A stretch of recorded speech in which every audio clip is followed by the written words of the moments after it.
Here's a story. And it's just like whatever ridiculous story, you know. It's kind of like Harry Potter. You know, what's going on with Harry Potter? Well, Harry's in a pickle this time again, you know. And like, oh, okay, you know. How do you keep it interesting? Like, well, I'll just introduce a more and more radical element, you know. And like, okay, so what's more radical than Harry Potter starting out in school and guess what? Somebody wants to kill him, you know, or somebody supposedly wants to kill him. Like, okay, well, have it turn out, well, the guy really doesn't want to kill him, but there actually is somebody who wants to kill him. Okay,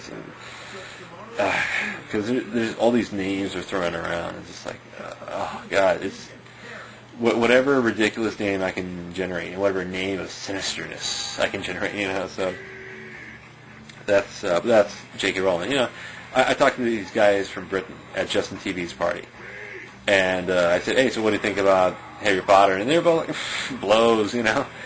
I talked to this guy from Russia, and I say, dude, you know, Russia, it sucks you guys no longer have a free press. And the guy said, who cares? Putin's doing good for the country, man. You know, he's strong. He's making us strong, dude. You know, he's doing it. You know, like, hey, if we gotta sign over some rights, who cares, man? As long as we gotta do the thing. Like, but what's going on in Chechnya? You know, and it's like, so it's like, wait, you're condoning this like, you know, almost genocidal, but it's like very violent conflict. You know what's going on. You know, and I was just like, but he's like, hey, just kind of blows it off. You know, and it's like, wow, this guy's American. You know, this guy's American. You know, and it's just like, well, what's going on in Iraq? I'm like, well, it's just we're trying to keep a lid on ethnic, you know, cleansing. You know, and it's just like, well, can you really do that? Should you really do that? Is it, you know, are you ethically responsible? And it's like, well, if you could do something, could you? Yeah. You know, if you had the right, you know, but it's I would respect it more if our guys weren't purposely being targeted, you know. So that's kind of my problem, you know. And the thing is, conceivably the Iraqis, but anyway, that's a whole other story. So what did Attack of the Show, or not Attack of the Show, but G4 TV's Halo 3 coverage for 4.5 hours going to do? What are you going to cover? And I'm sorry about going way off topic here, but it happens when you're just thinking about, you know, what are they doing? So all this time, all this focus, all this energy, for what? For a video game. A game that you can play through for a couple hours, you know, and that's kind of the thing, is that if you watch the cinematics even, that's a couple hours, you know. I kind of judge them on stories, I'm like, it takes a while, and you're done. I played a game, Xenogears, which was just epically about cutscenes. And in fact, like the whole first part of the game, which is just, oh my god, hours and hours and hours to play, you know, just epically long play. It's also hard as hell, but is all these cutscenes and just random battles all the time. It had absolutely die-hard fans. People were just absolutely nuts about this game series. And it's a Japanese thing too. But anyways,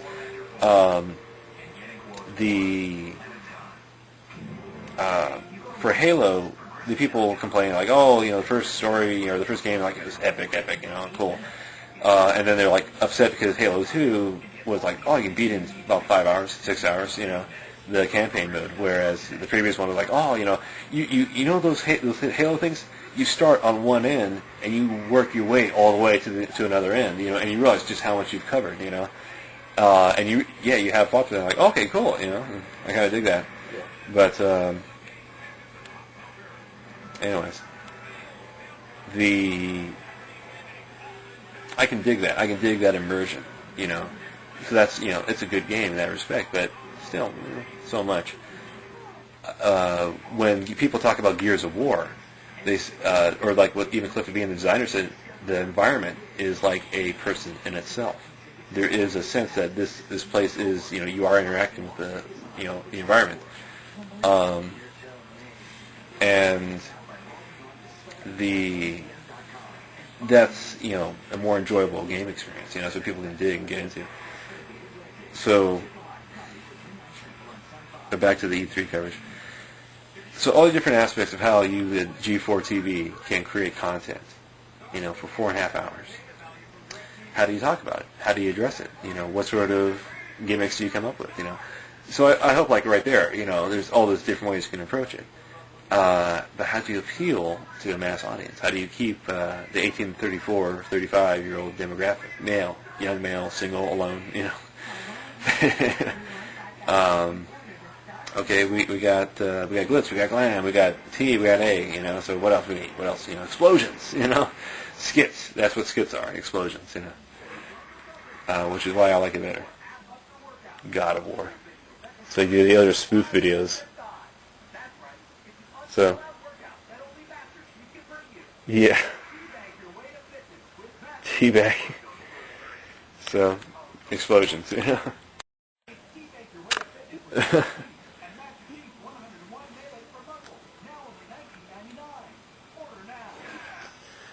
And I just totally know they were sitting around and they were thinking, oh, hey, do we have people that they're squatting over? Is that part of the class? When they're brainstorming that skit, is that part of the class that you have to submit? You have to take it. Like, no. Who would want to do that?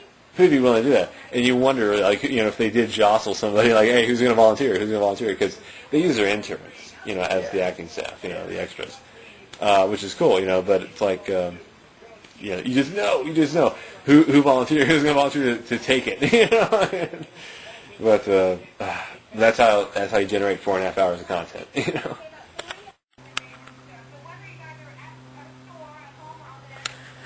Something else is that G4 TV is competing with an audience of 4 million people.